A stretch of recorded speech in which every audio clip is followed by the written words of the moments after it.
look, I could either waste time and not take this thing seriously, or I could really take this thing seriously. It really breaks the mold in what is acceptable for car design. And in 2007, when Lewis Hamilton joined, and I saw someone that looked like me on the grid, that was when I was like, I'm all in. So in 2007, I watched every single race. 2008, I watched every single race. 2009, I watched every single race.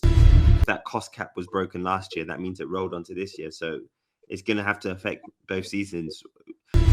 It's probably not going to happen, knowing how the FIA has been operating in the last 10, 15, 20, 35, since the dawn of the FIA. I think he's done really well to join the Mercedes team and take up that role that, Bottas had before. Maybe he needs kind of time away. If I was him personally, I'll try and keep my name relevant by participating in some other events, because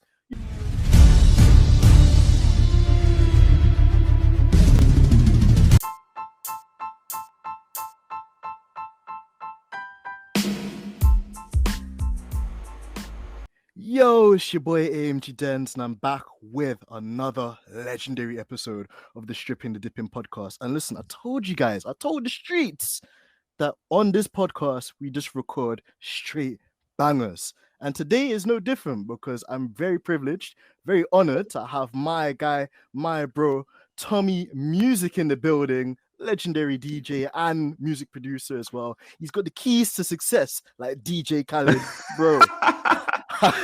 How's it going, man? I knew you'd like that one. Going well. Yeah, I like that. I wish I had the keys to success. Jesus, I'm still trying. But yeah, it's nice to be on. It's good to finally be on. I was supposed to be on a few weeks ago, but then I accidentally double booked myself and forgot. But yeah, I'm in the building now and I'm present. You hear that, guys? Present. We love to hear it, man. And yeah, this goes to show as well, man, you're working hard, which and it shows because of all the fruits of your labor and all the hard work and dedication you've been putting in, man. You aspire a lot of us. So on that kind of notion as well, Tomi, to kind of kick things off, like, where did your love of music and your passion for music begin? And what kind of music did you listen to growing up that influenced your style today? Well, growing up, I listened to a lot of like hip hop and R&B, and just occasional radio bits of like dance music, but it was mainly hip hop and R&B in our household. When I went to university, I went to a nightclub for the first time, and I heard like house music, like serious proper house music. And then it made me think, oh, wow, let me teach myself how to DJ. So a few weeks later, I bought a set of decks and I taught myself how to DJ, and I missed like 2 weeks worth of lectures. But I taught myself how to DJ. And then, I started playing out in clubs. I started getting bookings in the university scene, and it was going really well. And then one day, someone was like to me, oh, you can DJ, but I bet you can't produce. And then that made me be like, oh, well, I'm going to teach myself to produce now. So I taught myself how to produce. And I became a DJ producer. I got really, really popular again in the uni scene. And then when it came to graduation, I graduated and I left uni and I started working in a phone shop in the UK called O2. And so I was there for about a year and a half. And then one day I was driving home and I heard one of my songs being played on the radio. And then I guess the rest is history.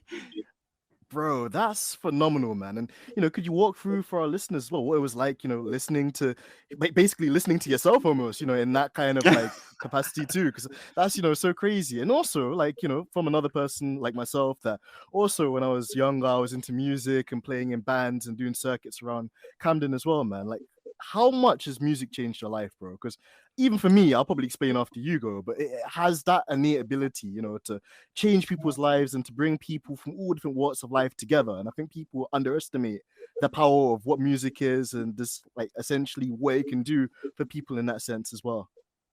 Yeah, definitely. Well, to answer your question, when I heard myself on the radio, like on Radio 1 for the first time, it was almost like a revolutionary moment. It made me realize that, look, I could either waste time and not take this thing seriously, or I could really take this thing seriously. And it was just kind of like, it was like, like in films when you see someone have an epiphany, it was kind of like that.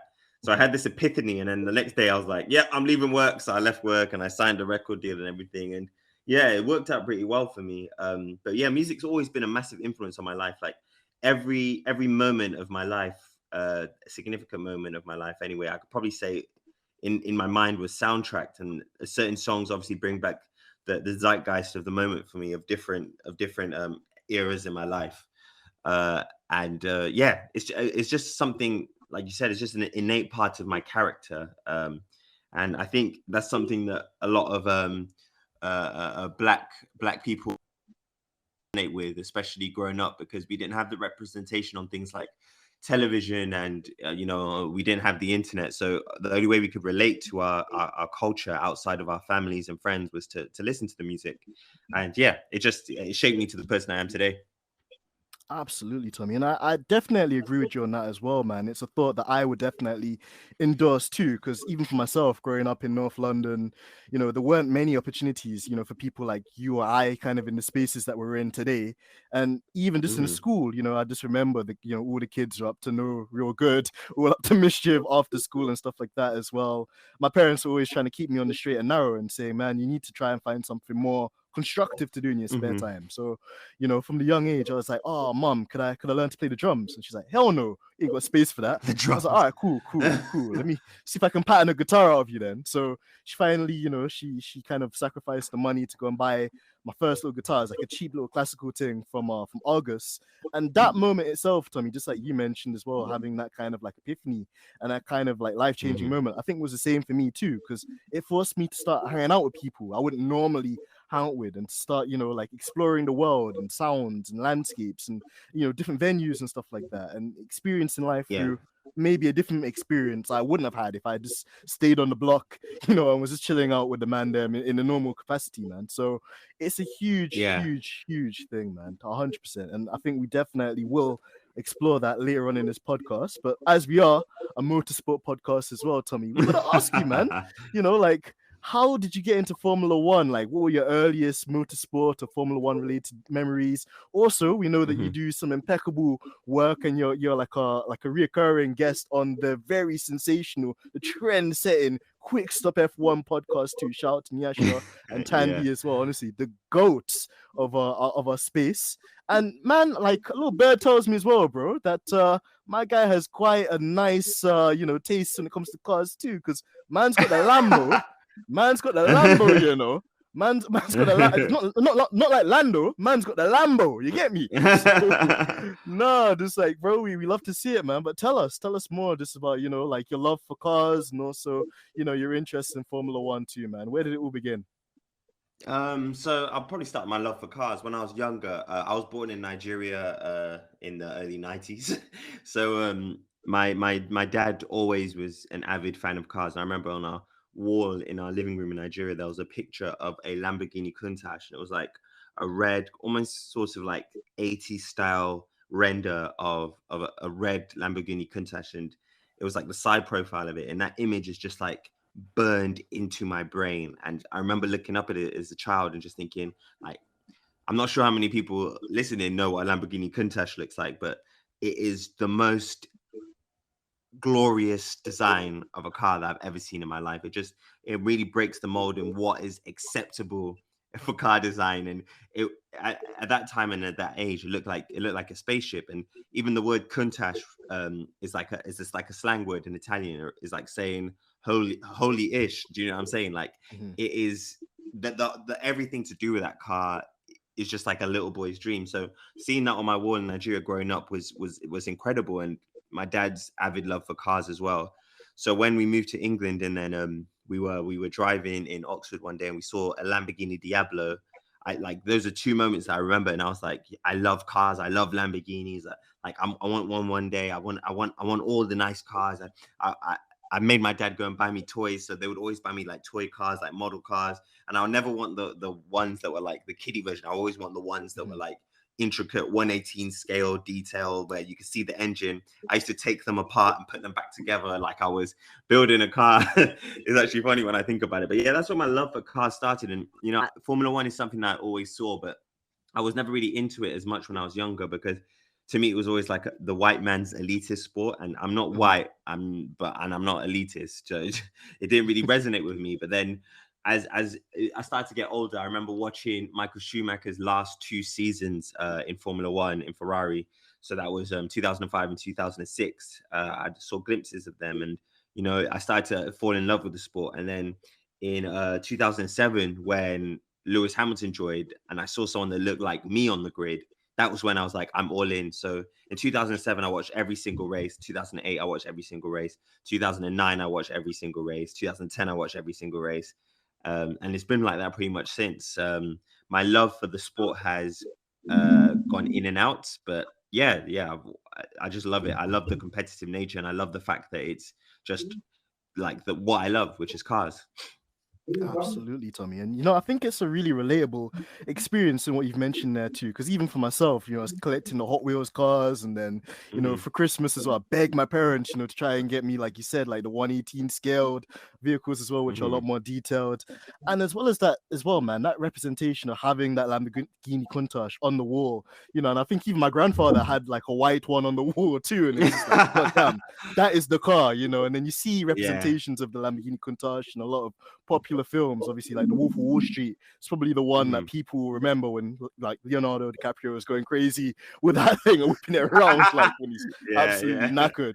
But no, just to see that, and then to speak it into existence and to put the work in as well, Tommy, is why you are like one of the trendsetters in our field. And I feel also like somebody that's so humble with it too, man, because we see a lot of content creators, we see a lot of people that get this short-lived fame, and they completely change as a person, for the wrong reasons. But with you, the thing I've always kind of picked up is that you've always said, like, if I can do it, you can do it. And it's about like finding that appreciation, finding that time, finding that commitment, and working on things for yourself, in areas that you could improve to get to the next level, which I find so aspiring, man. And then also, like you mentioned too, like Formula One, like you mentioned, bro, it's been a really interesting period, that kind of early 2000s decade, because you're right, we were talking about representations earlier, and there were no black people in Formula One at that stage. You had the likes of Max Mosley, Bernie Eccleston, and them kind of wrinkled up man there looking like soggy biscuits and that.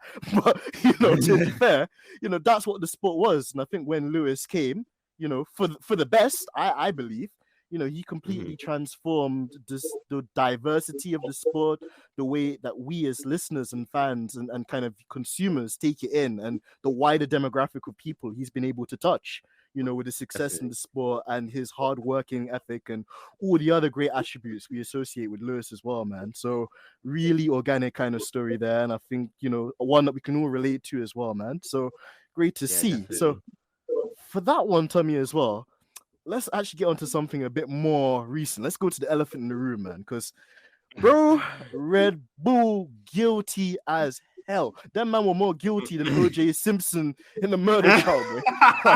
like them man, I don't even know what to say. Like, so basically, it comes out actually about last week about this time that they were guilty. They were one of two teams that were found guilty to breach the financial budget cap. And Tommy, I'm surprised you didn't see Christian Horner or Helmut Marko, man, because they're in all the expensive restaurants, man. Them guys are trying to tell us that they're in Nobu, Hakkasan, Gauchos, you name it. They're out there spending that money, because a close source of Red Bull wants us to believe, as the fans of the sport, that their breach of the cost cap rule is not as sinister as we suspect it to believe, and they're trying to basically downplay this thing as a minor breach. So, Tommy, I throw the floor to you, man. What's your honest thoughts on this whole situation and what's come to light in the last couple of days? Well, it's just messed up, to be fair. I think it's very obvious that something has been something unsavory has gone on. It's definitely not as clear cut as Red Bull trying to make it out to be, because there's still releasing statements that are reiterating their belief that they complied with the 2021 cost cap. But at the end of the day, like, numbers don't lie. Do you know what I'm saying? Like, you can cheat a lot of things, but you can't cheat when it comes to numbers. And I think there's a responsibility of the FIA and of all of the teams to hold Red Bull accountable, because it's not fair. Every other team could, comply with the cost cap and not overspend. Even Aston Martin, who were found guilty of a breach because they didn't submit something properly, like, even they, complied with the cost cap. Haas complied with the cost cap. Ferrari, who are historically wild 2018 like that. engine and other suspicious moments. they even they complied with the cost cap, and I think look, at the end of the day, if all the teams could do it, why couldn't they? I think they should be definitely held accountable. I think that, you know, it definitely gave them a lasting advantage in the sport, and the advantage is clear because they're miles faster than everyone else this season. And you know, it is for the integrity of the sport. I think something has to be done.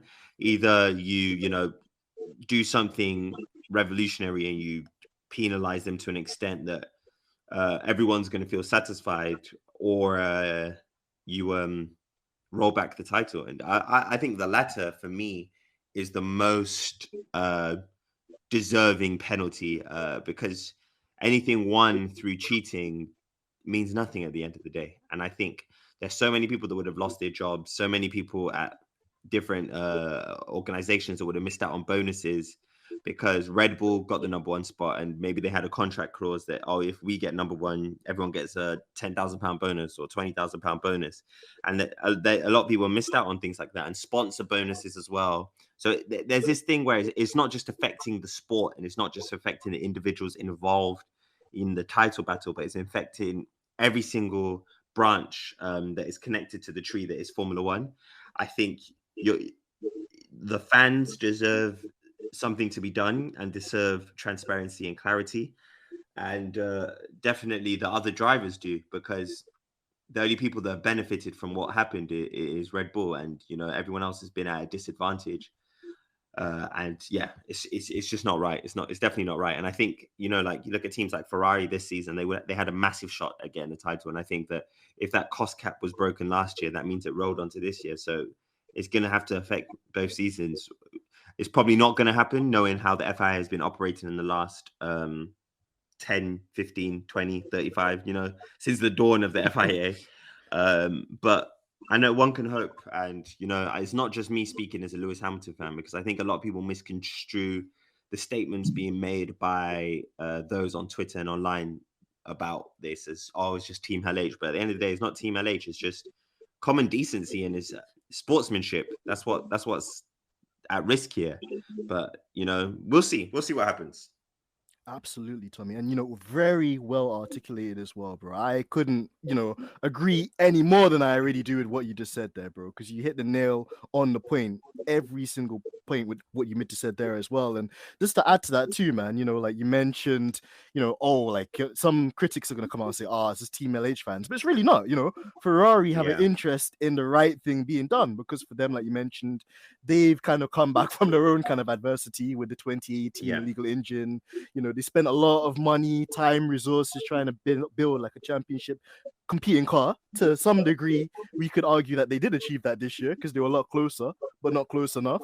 Obviously, for Mercedes, we saw a lot of misjustices handed out to them this year, last year, and in a lot of stuff we've seen against Lewis Hamilton. And even this today as well, Zach Brown's come out and said that, you know, any kind of breach like this is not one to be snuffed at or to be just looked at lightly. It's something where it has huge ramifications on practically everyone in the sport. So, Tommy, I'm actually gonna like basically load up a tweet that you said as well, man, because I like your tweets too, and you just keep it 100% facts, bro. Nah, don't worry, bro. You're not in trouble. Put it that way, you're not in trouble, bro. You said, like, let's keep it real. The FIA aren't going to do what's right. They're gonna do, and this is the most pertinent part, what's easy. Now, we have to unpack this, Tommy, because there's a lot to ask here, like, you know, and to think about, you know, like, and I'm gonna probably take it in turn to go through each one of these, Tommy. But for our listeners, the things I'm thinking is just like, why is it taking FIA so long to actively outline and enforce a penalty against Red Bull for the breach? A, B, in an ideal world, and I think you kind of answered this, but to kind of flesh it out a bit more, in a world where the FIA aren't so incompetent as they're showing to be, you know, what should be the penalty in light of what's gone on, what's been breached? Because people, and again, this is why I love the internet, because they'll spin the block and spin it like Latifi. They'll find out anything you want to know, bro. Anything that's been said in the past, they'll find it, because a quite you know, synonymous video leaked across the internet as well of Ross Brawn, I think back in 2018 or something like that, saying that if you fraudulently breach the cost cap, there would be some huge consequences.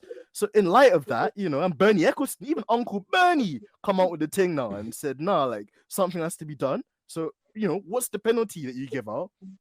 And then, Tommy, another thing as well that, it's been in the back of my mind and probably what our viewers are thinking as well, man, is given the FIA's failure repeatedly to govern the sport fairly and safely, especially after the shocking incident we saw at Suzuka, let's get that in there too. Is it perhaps time that we consider maybe an independent body that could be elected or formed to oversee the FIA and hold them accountable, for some of this stuff that happens? So there's three kind of things, but we'll start with the first one. Like, why is it taking them so long, brother? They're letting this decision season and marinate. It's crazy. I think it's definitely taken them a long time because they're hoping that the hype will die down and everyone kind of stop talking about it, and Max Verstappen's championship will be solidified in history and so on and so forth. And I think there's only one penalty to give out here, which is relating to your second question, or maybe one and a half. I think the one what there's right is just roll back everything that happened last year and this year. We've seen the FIA remove championship points before. We've seen them remove constructors points before. I don't think that should be taken off the table. I think the other thing, if they don't want to do that, is to penalize Red Bull heavily to the extent that next year their budget is almost nil. Do you know what I mean? It should be at least cut in half, or I don't know. Not whatever they overspent, they should be required to spend 2 times less, let's say. And that is something that could potentially be done. But again, the damage has already been done. They've already got, a lasting advantage in that case. And I think, to answer the final question, I think definitely it's time for an independent body to govern the FIA, because the FIA, as much as people try and say on Twitter is independent, they're not independent because they have their own agenda and they have, their own ideas and their own narratives that they wish to follow. And I think if someone could hold them accountable, instead of them having this kind of like dictatorship over the sport, I think it'll be better. And I think it's down to the teams to come together and try and organize an independent body made up of maybe even ex-drivers, or made up of just completely independents, because it's now getting to a point where new fans are, and I saw this on TikTok today as well, actually, they're confused. They don't know what's going on with Formula One, and they're so confused, like who's the championship, why is everyone debating it, or what does the cost cap mean? And I see a lot of people saying, oh, the cost cap is because of this and it's because of that. Like, they only breached it because of food, or they only breached it because of accident damage. But at the end of the day, every other team fed their staff and had accidents, but still remained within the cap. So to answer your 3 questions, I think they need to make last year and this year redundant. I think the FIA needs an independent body, definitely, and I think it's taken them long because they don't want to do either of those things. Yeah, I think fair answers to all of those, Tommy. And I completely second everything you mentioned as well there, man, because to me as well, I've just lost complete faith in them, man. They just don't know what they're doing, and they think they're smart and they think they're snug, and they don't learn, from their lessons, because they should have learned even after Abu Dhabi last year that, we're not going to just disappear, or these things don't just evaporate into thin air. The longer you leave these things unexposed, or you don't like action them, people get more and more infuriated, and people want more answers as to what's going on. So, it kind of leads into that latter kind of thing we mentioned as well, bro, about like, if they can't do it, if it's so hard for them to do what's right, perhaps it is time, for some independent body to come in and to oversee the stuff they're doing. Because then, even if you look at it commercially as well, Tommy, like, it's not a good look for them. And you've got their rights holders in Liberty Media, which are trying to expand the sport, trying to build new audiences and stuff like that.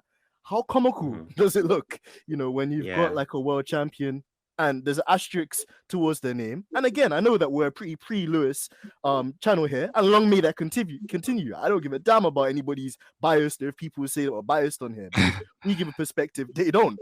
But, as far as I remember, Tommy, when Lewis was winning all 8, and I'm going to put an 8 on that as well, 8 championships, there was none of the controversy, that we've seen in the 2 years with Red Bull and Max, or should I say Snacks with Verstappen, and the likes of what's happened, bro. It's crazy, isn't it? Yeah, no, it's insane.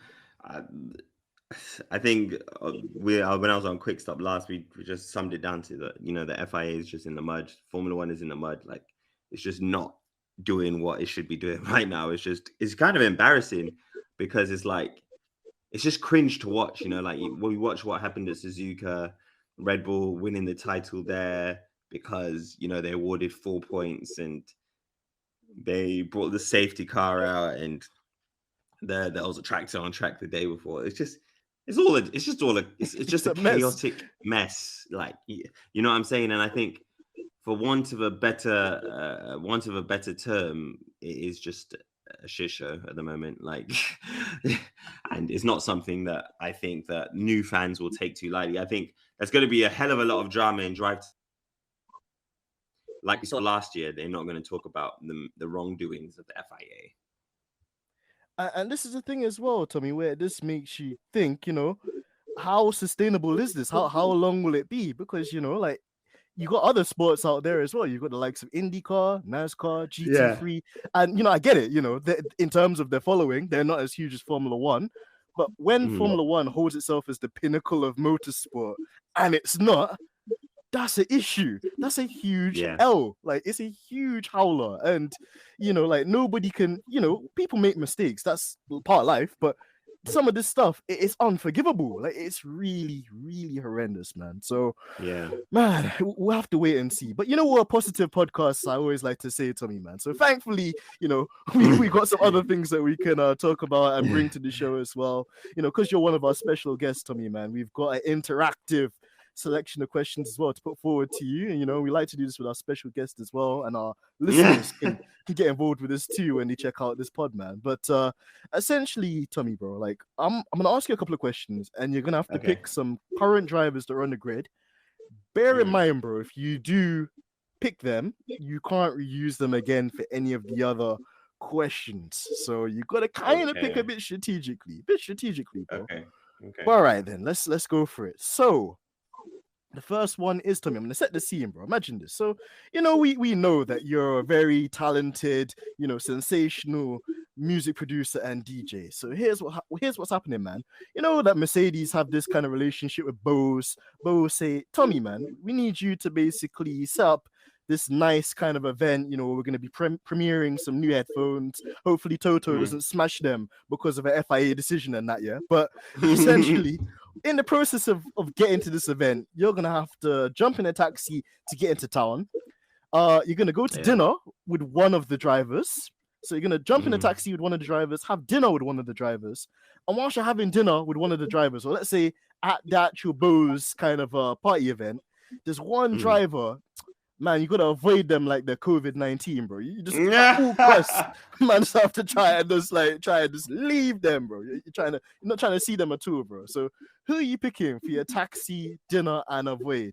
On this panel of questions. Taxi, dinner, and avoid. And you say whoever I say. Are there gonna be more questions after this? Yeah, there will be, man. On a similar kind of basis. Oh god, this is difficult. All right, taxi. My taxi, I would pick Sebastian Vettel because I think he'll be a safe driver. For dinner, I would have dinner. I know who I would want to have dinner with, but I'm going to save him for later on. So for dinner, who would I want to have dinner with? I would want to have dinner with... Who do I think is a cool person on the grid? This is quite hard. I would want to have dinner with... Damn, I don't want to have dinner with anyone. I would want to have dinner with what driver am I like? Yeah, I don't mind this person. I think I would have dinner with George Russell. Fair, good choice. Yeah, I think George Russell. And you said avoid like the plague, yeah. Fernando Alonso. Yeah, saltfish patty, yeah? Good choice. Good choice. On here, bro, we call him the saltfish patty because he's just always salty. He's always got something to complain about. He's always like indirecting Lewis. For a big man as well, he's shocking. I know he's a very grown man, very grown in his 40s, and all he can do is talk about Lewis all day. Exactly. Like Lewis just lives in his head rent free, man, and long may it continue because Literally. I'm here for that demise. But yeah, good choices, man, good choices. And I think with Seb as well, you mentioned having him as a taxi driver. I think it'd be cool because with Seb, like he's been through kind of different generations of Formula One, of course, as well as that. He's one of Yeah, the drivers. I feel he's very outspoken, just like Lewis too. So he's not afraid to mud the FIA and kind of like speak it as it is. And even with George exactly. Russell as well, man, I think, like at times I think he's a bit too media trained, and you could almost see that he's trying not to give too much away, or he tries to give like the very like conservative answer in a way, no pun Yeah, intended, But even with him, yeah. like on the topic of him, how do you think he's assimilated into Mercedes for basically a sophomore year with the big team? I think he's done a stunning job. I think he's done a stunning job. I have a lot of respect for George Russell. Even when he was at Williams, I had a lot of respect for him because I just thought, he is someone that you wouldn't mind your child looking up to because he's respectful. He races cleanly. He's a polite person. He's focused. And he's a great driver. So yeah, I think he's done really well to join the Mercedes team and take up that role that Bottas had before. Just like being a supporting pillar um, of the team. And I really like him. I have a lot of respect for George Russell. Yeah, I echo your sentiments there as well, man. I think he's done really well with, coming into the team, like you mentioned, and also handling the pressure because, Yeah, people kind of put this thing on him that, he had to be on pace with Lewis and qualify as well as Lewis. And I think when the conditions have been like stable, he's shown that he's able mhm, to do that and to, to defend against the likes of Max Verstappen around Barcelona. I think was one of his great drives, and also to get that yeah, pole position in Hungary, although I still feel Lewis would have got that had it not been for his DRS failure. yeah, He's done just a solid job, man. I think in a way to Russell, I kind of feel sorry for him because all of these years he would have been eyeing up that seat. And the 1 year he comes into the team, I the know. W13 hasn't lived up to its ancestry. But W13 nightmare Babio. tell me about it, man. The Corpus Mobile, bro. That thing, they just need Yeah, to dash that in the bin. I God, know they for a really. fact that's not going to no Mercedes museum when the series is done, Yeah, man. I But hope not, man. I really hope not. same, man. But it is what it is. I think these things, especially for a younger driver like Russell, he's been through the hardships of having to drive in a Williams, for example, which wasn't competitive. Yeah, So to come to Mercedes and to have a similar thing, it's character building. And when you come into a team and you're having to build everything, I think it gives you a lot of kind of ammunition to build and to kind of like work the team around you, which is I think where yeah, Sebastian Vettel maybe struggled because when he was at Red Bull, they were quite dominant. And then as soon as he went to Ferrari and things weren't going so well, he lost his edge, an ability to kind of build the team yeah, around him and direct the team in terms of the direction he wanted them to build the car in. So yeah. yeah, man, one of those things for sure. But yeah, great responses, man. So the next one, bro, next one we're gonna throw you into Oh is gosh. bro. So again, it's Boas, man. Boas really love you, Tommy, man. They love you. They really want to, like, bro, you're gonna have your own signature speakers coming out soon. So as part of, let's say, the Austin Grand Prix coming out, well, next week actually, Mhm. they've basically said that they would like you to go around as a passenger. I hope you're a good passenger, by the way, bro. No, As I'm a terrible passenger. I'm absolutely terrible. bro, we're gonna make sure we put like 5 different cameras inside that would have GoPro is catching the angles of you screaming, yeah. But long story short, bro, basically you're gonna have to pick let's say a hot lap circuit. So forget what I said about Koa. So you can pick any circuit in the world, bro. And you can Yeah, pick any driver to drive you around for this hot lap. What F1 Jesus. circuit you pick in? And bear in mind, it doesn't even have to be one that's on the current grid right now. And Mhm. which driver would you pick from the current grid for this question? Well, I would pick my favorite circuit, which is Austria, Red Bull Ring. Mm-hmm. Um, I'll definitely pick that circuit. That is honestly my favorite circuit. And who would I have drive me around? I would like to be driven around by. Hmm. You know what? I really look at this sport and I realize I don't really like that many people. I really don't like that many people in this sport. I'm thinking about it now, like, whoa, like I don't like any of these guys. But if I had to pick someone to be driven by around the circuit, I would pick current drivers on the grid right now. Yeah. Yeah. Damn. Bear in mind, you can't pick Seb, you can't pick George, and you weren't gonna pick Fernando anyway for that one. So Hell yeah, he's out no. of the equation anyway. I'll be the most awkward car ride of all time because I would just not speak to him. Oh, maybe I'll pick Yuki. I'll pick Yuki. Yeah, I'll pick Yuki. Bro, do you value your life? I feel like we could have a good conversation, bro. Like, honestly, fam. Yeah, like I'll pick Yuki, man, because I'm trying to say let me just be real. I'm trying to save Lewis Hamilton for the most meaningful one. So yeah, I'll pick Yuki. Or actually, I take back Yuki. I will pick maybe Pierre. Yeah, I pick Pierre. Pierre would be a great choice as well, man. Like he knows how to drive a car in the limit, and as well as that, he's just funny, man. He's really funny and quick-witted guy too. So good choice, man. Right, the next one. So I think this is where the GOAT might make an appearance, man.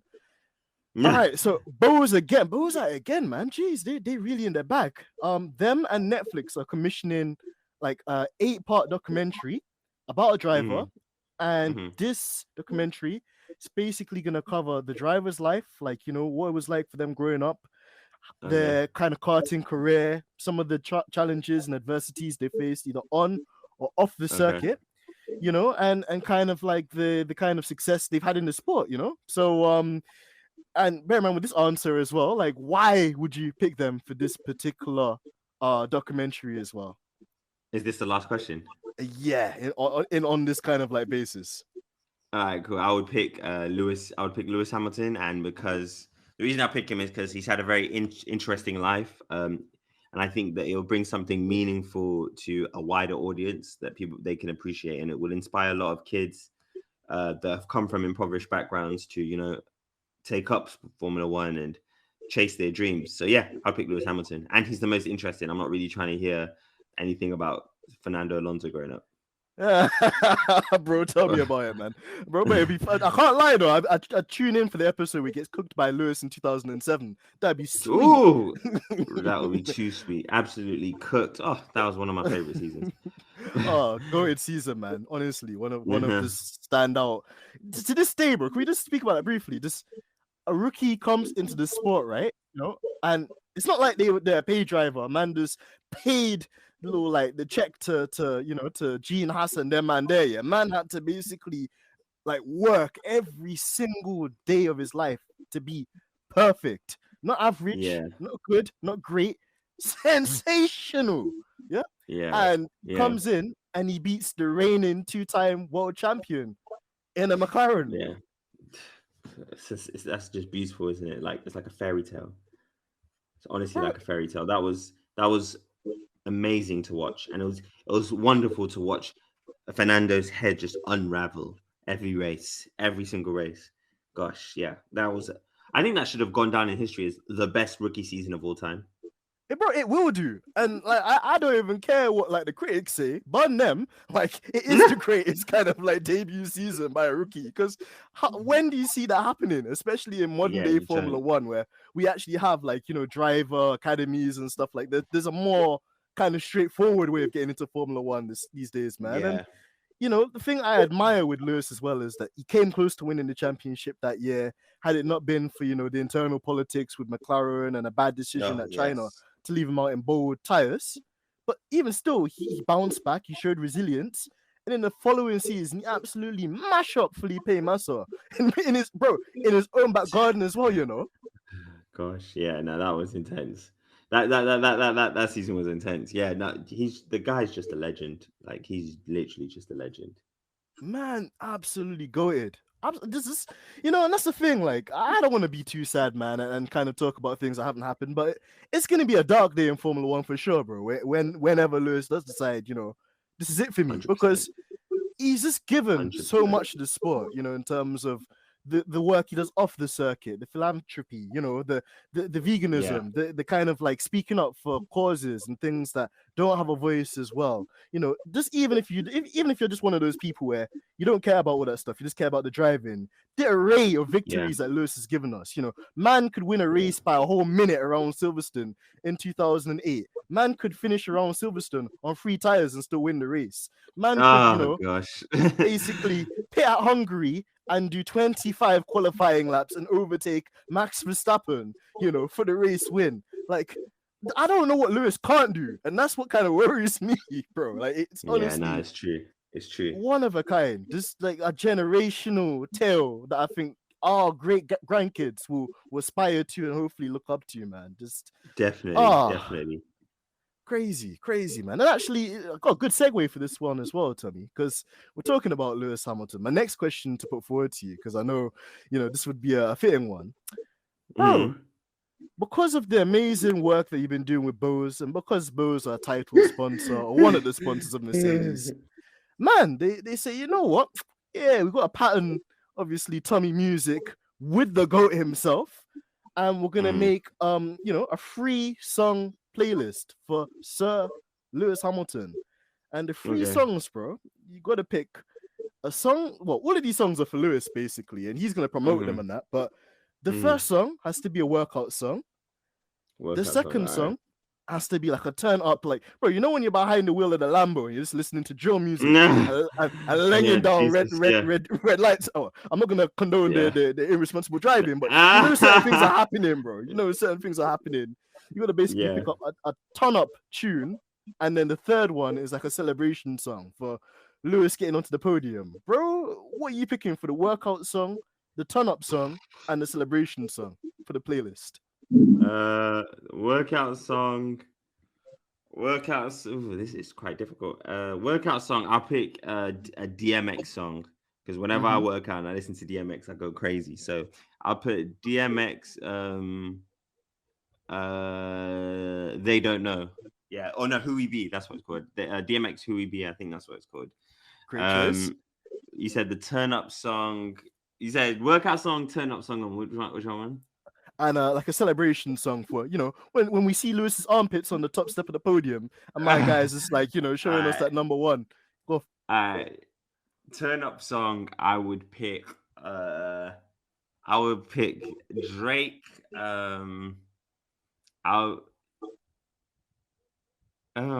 song would I pick? I'll pick Drake. This is actually quite difficult. I'll pick Drake. Maybe Drake. Nice for What? No. I got it.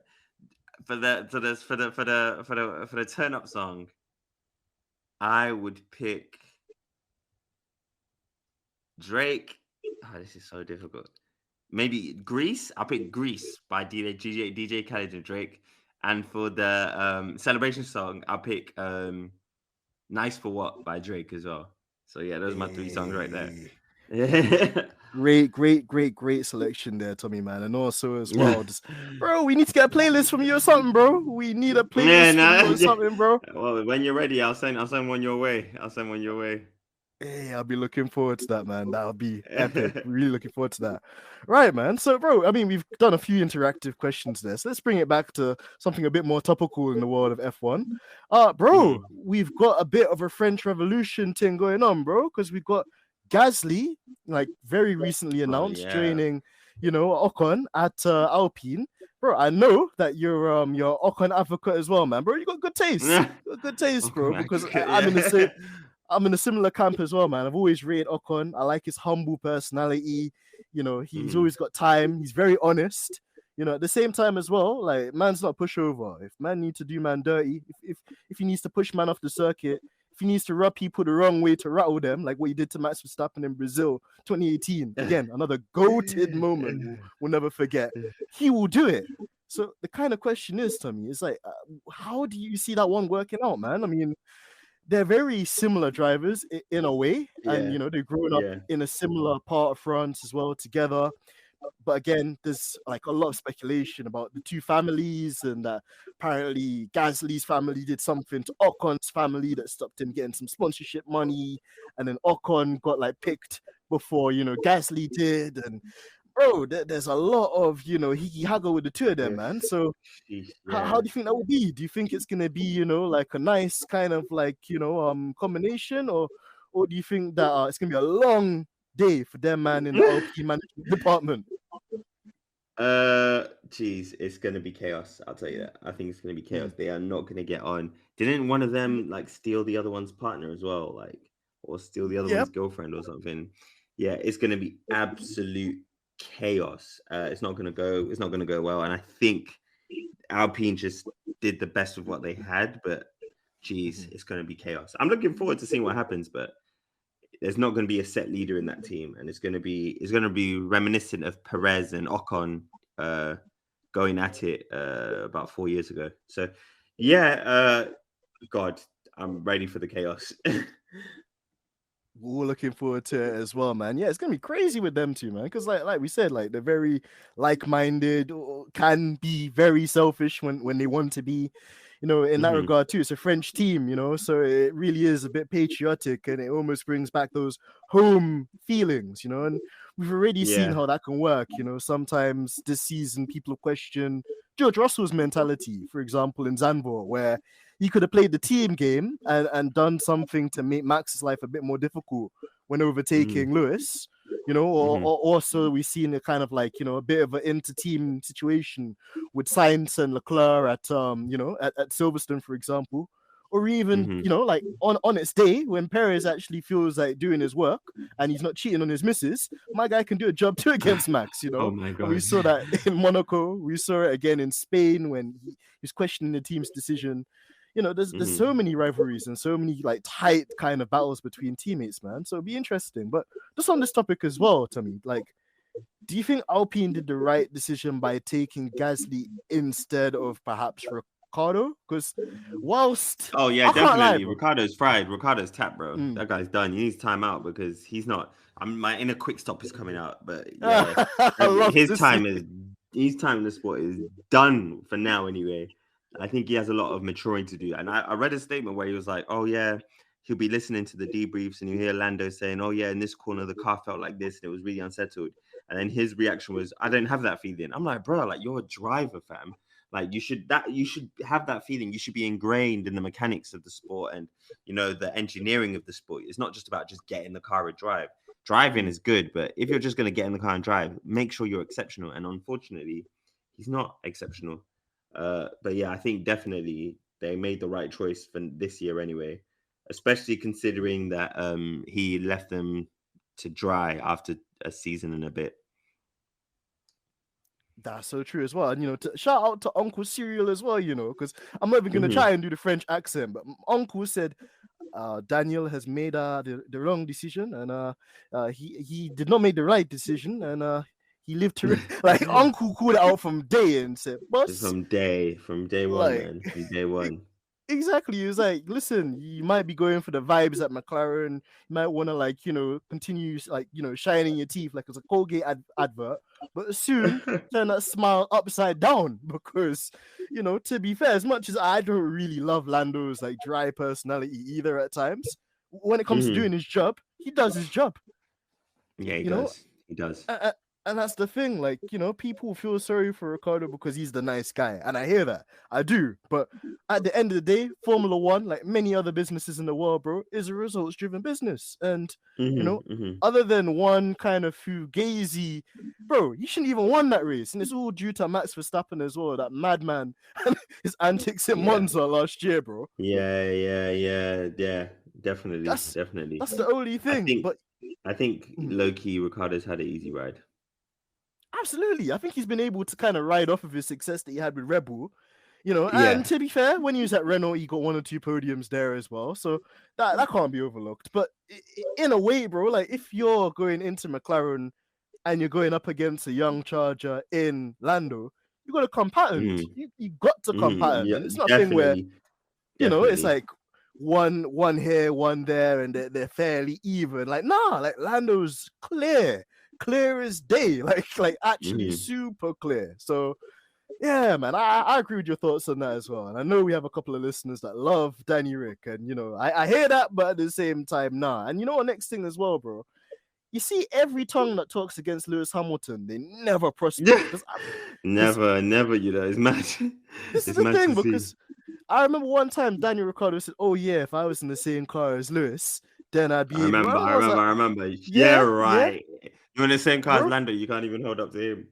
This is what we're saying, bro. Man thought that we got that we didn't find the receipts. We got the receipts. We got the receipts. So yeah, it's one of them things where it's sad to see his like Formula One career for now come to that end. But like you said, Yeah. maybe he needs kind of like a kind of time away.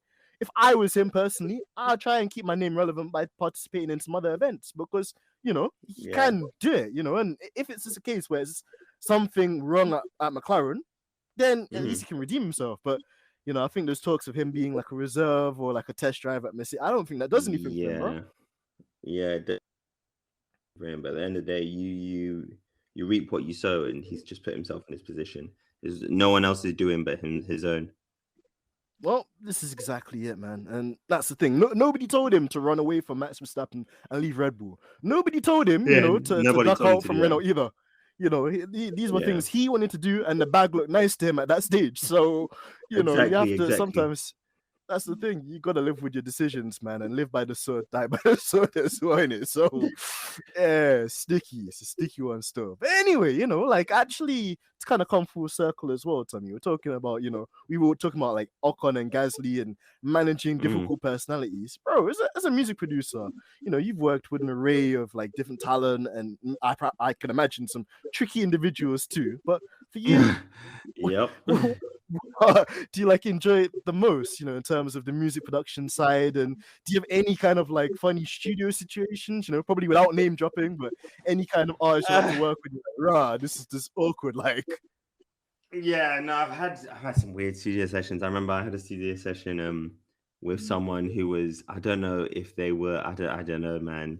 You know what? I probably can't even say it on radio, but I've had some weird studio sessions. Yeah, it's been difficult. The music industry is full of interesting characters. Let me just leave it at that. And yeah, yeah, it's a very interesting place to exist. I love it though. I love making music. My favorite part about it is making the music. I don't care about anything else as much. But yeah, it's interesting.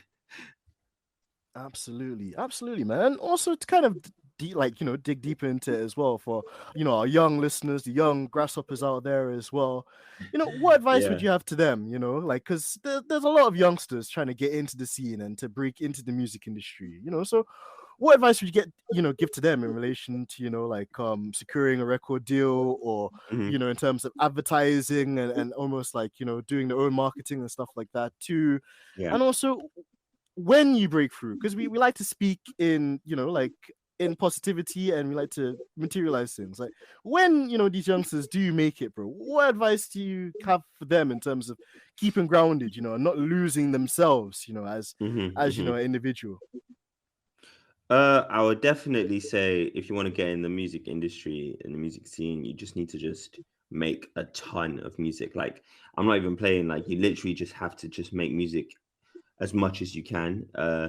You need to be willing to send your music to people, because music that you keep on your computer, no one's going to ever hear it. You know what I'm saying? You have to kind of like get it out there. And I'll say, when it comes to securing your first record deal, is find really good management, not just the first person that says, let me manage you. Like, really, really find good management, people that know what they're doing and they have experience in the scene and in the industry. And then when you finally do get in the industry, get yourself the best accountant you can find. Like, honestly, the best accountant. And get yourself, when you first get paid, sit down at home for a week and do not touch a single penny of that money. And just really get your mind right, because the music industry doesn't supply any kind of, due care or, mental help or guidance when it comes to things. So you have to kind of do it all yourself. And the best way to do it yourself is to just ground yourself in reality. And yeah, that's what I'll definitely say that. No, I think solid and really, like reasonable and applicable advice for a lot of our young listeners as well there, Tommy. Thank you. Because I think it's what the youngsters need to listen to and to hear as well. And like you said, like, be sensible, you know, when you get that kind of advance from the record label, don't go on this, you know, go and like rent this you know, like Aston Martin and then Yeah, wreck up the and then crash up the thing the next day, yeah, you know, literally. or spend all the money on drip, and then you end up having to, you know, like Yeah, produce all drip your doesn't pay accounts. bills. This is exactly it, man. It's a sad reality, unfortunately, you know, and then you end up before, you know, the tax man looking like Red Bull, having to explain how your Oh maths isn't God, yeah, mathing, you know, and them yeah, things there. So it's a Jesus, yeah, long ride. But also something else that I've seen like floating around as well, Tommy, I wanted to ask you about as well is you know, a USP, a unique selling point. How does yeah. one go about finding that for themselves, you know, in terms of the Okay. demographic of like, you know, people they want to find, you know, in the scene, and the kind of I'll say if you audience want they to, want to reach out to? Mhm. yeah, I'll say to find your unique seller point, you just have to be in touch with yourself, you know, and your existence as as an individual in this world. Don't try and just copy others and don't try and clone others. Just be you. And I think that's the best way to find your USP because it will happen naturally. Even like for example on my TikTok, all I talk about is cars, you know, and people always like, oh, you have Tommy music, but you don't never talk about your music. And it's not because I hate the music, it's just that cars is just a part of my identity, you know, and I talk about that, and it became my unique selling point. And then my TikTok is like super, super successful to the point that I'm like, oh, if I spoke about music, it would, I know it wouldn't have been this successful. So I guess it's the same kind of theory. Just just be yourself, find yourself, understand yourself, and then that's it. Then just apply that, and that there's your USP right there. Great words of advice there, Tommy. Thank you. And it's so true as well. It's just, that's the thing. People think that by trying to imitate somebody or, you know, by trying to copy somebody that they might get in on a particular sound that's in, or, you know, like be Yeah. able to kind of like leech off of somebody's success. But, you know, people get found out really quickly, man. And I was even having this discussion with like another music producer the other day, and he was saying that, Hmm. you know, music on a whole, it's sad in a way, but I guess it's just the way that we consume it in this kind of day and age. Like, it's really just like, a lot of the stuff almost doesn't have any kind of like recyclability in a sense. So Yeah. Yeah. when you put stuff out there, it's always good to take your time and to be unique and to have something that's completely different from what everyone else has, because then people remember it and people can resonate to it, or people like will think back to a particular time in their life where, you know, they listen to that Exactly. particular song, and it you know, it sets that scene for them in that same sense. And I'm sure you probably see the same thing too, right? Yeah, yeah, exactly, exactly. I think you hit the nail on the head. Definitely, I agree. Oh, thanks, man. And yeah, before we round up this episode, Tommy, man, because it's been amazing to have you, you know, we're conscious of the time. One other interactive question we actually had in from a fan, you know, and I think it'd be Okay. funny to get your response to this one. So, Okay. bro, Okay. it's an either or question, bro. And you have to pick one, Okay. unfortunately, bro. I feel sorry for you, All but right. All right. this All is the right. deal, bro. They're saying, Tommy, would you rather do a shoey directly from Daniel Ricciardo's Oh my god. toe jam boots, yeah? Oh That's my A. god. Or B, you have to listen to Uncle Helmut Marko lecture you Oh my for the god. rest of your life, you know, every single day. You gotta listen to this guy lecture you. Like, if you have to pick one, bro, which one is it Oh gonna my be? god. What kind of question is this, fam? Bro, I they would just want to pick. see you in pain.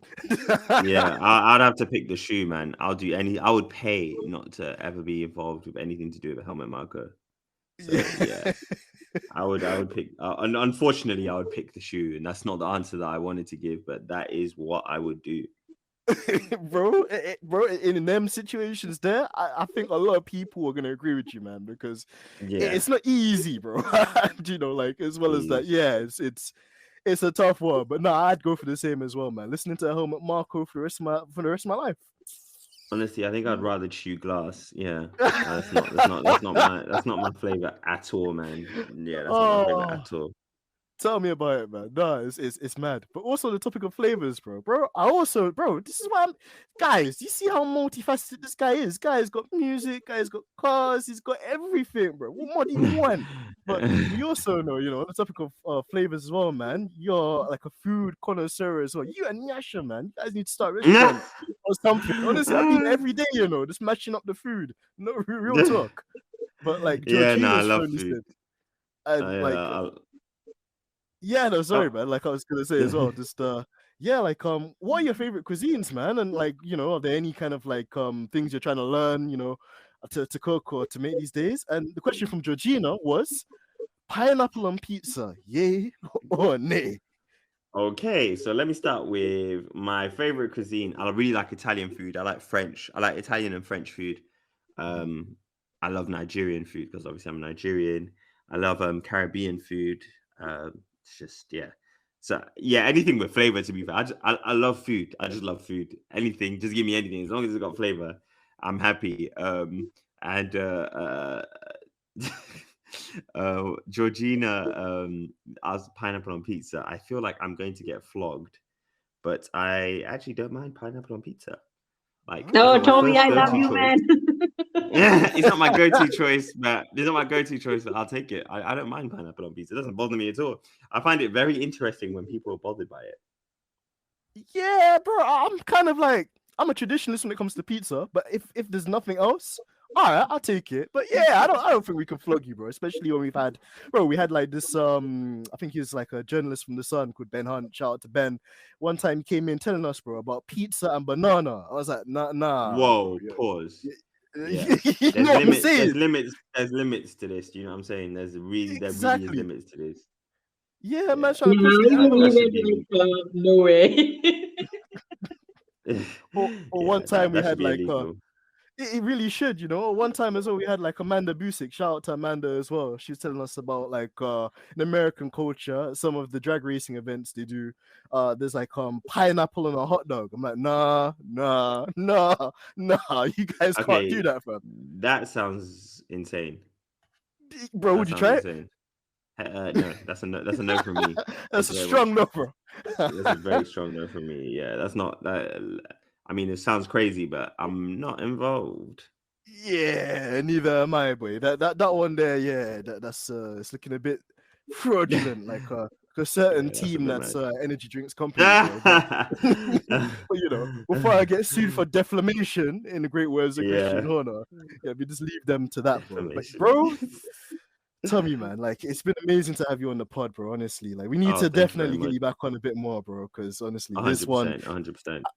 it's like I just been chatting to my brothers, just like, you know, just like catching up on everything that's going on in the world of F1, and also, you know, just intrinsically learning more about what you do as well. And your story, I think, so inspiring to a lot of people, bro. So, Thank you very before we wrap much. up the episode, man, like, you know, what are there any other projects or anything you're working on, like, you know, that we can expect to see in the imminent future? And where can Yeah. our amazing listeners find you as well? So you can find me at Tommy Music on everything. TikTok, I'm focusing a lot more on now. I'm doing a lot of car related content there. There's some F1 tidbits there as well. So yeah, if you want to check that out, be my guest. Yeah, any new upcoming projects? A lot of car stuff, I can say. Definitely a lot of car stuff. I don't want to go too deep into it. I don't like to say things until I've got it like locked in. But yeah, a lot of car stuff, I would say. And yeah, that's where you can find me, Tommy Music, man. Hey, well, Georgina, as always, going to do an amazing job of putting all the socials in the links that come up with this episode as well, man. But Tommy, as I Amazing. said before, bro, like it's been an amazing pleasure to have you on. We definitely need you back again soon, man. Thank you very Hopefully before much. the end of the season, so we could roast up a couple more, man, as well, because it's needed, Thank you bro. very much. Yeah, It's needed. it's definitely needed. It's definitely needed. I'm ready. I'm always ready to roast people for acting wild. And the FIA, they can get it anytime, any day. So yeah, I'm here, man. We love to see it, and we love to hear it as well, Tommy, man. And also, as we always say, man, keep your head up, keep up the amazing work you're doing as well, man. You inspire the likes of me and a lot of the younger. Well, I say younger, you're still young as well, but you know, you inspire all of the kids out there, man. You know, to just continue doing their thing, just to be productive. You know, to kind of just trust the process as well, because life is a journey, and it doesn't mean that when you get one goal that's basically it. Like there's Yeah, always definitely. something you can do different, or you can do better, or you can learn from other people as well, man. I'm always learning from you, 100%. always learning from Tandy and Yasha as well. So shout out to everybody, man. Just honestly. Thank you very much, man. It's been a pleasure to be on, and thank you, Georgina, for all the work and effort. And yeah, I wish you all the best. And I'm always here if you ever need someone to bore your listeners. No, boy, nah, man. Like, listen, bro, everybody's gonna be loving this episode, man, because we're just speaking facts. And, bro, we're just in that space now. Like everyone's just tired of we've become like so tired, like of the FIA, bro. So Yeah, it's everyone's nice, done to with have it. these conversations. Exactly, and Yeah. to to do this. So, guys, make sure you check out Tomi. Make sure you follow him on his TikTok account as well, and Tomi Music, of course, too, for all the adventures and new bits coming out as well. We're gonna be excited, and as always, we're gonna try and support as much as we can. And yeah, guys, it's been another episode, another banger of Stripping the Dipping podcast. It's been your boy AMG Denz, or should I say now DJ Denz, as I mix this absolute bad boy selection. And we're out. Peace. All right. Bye.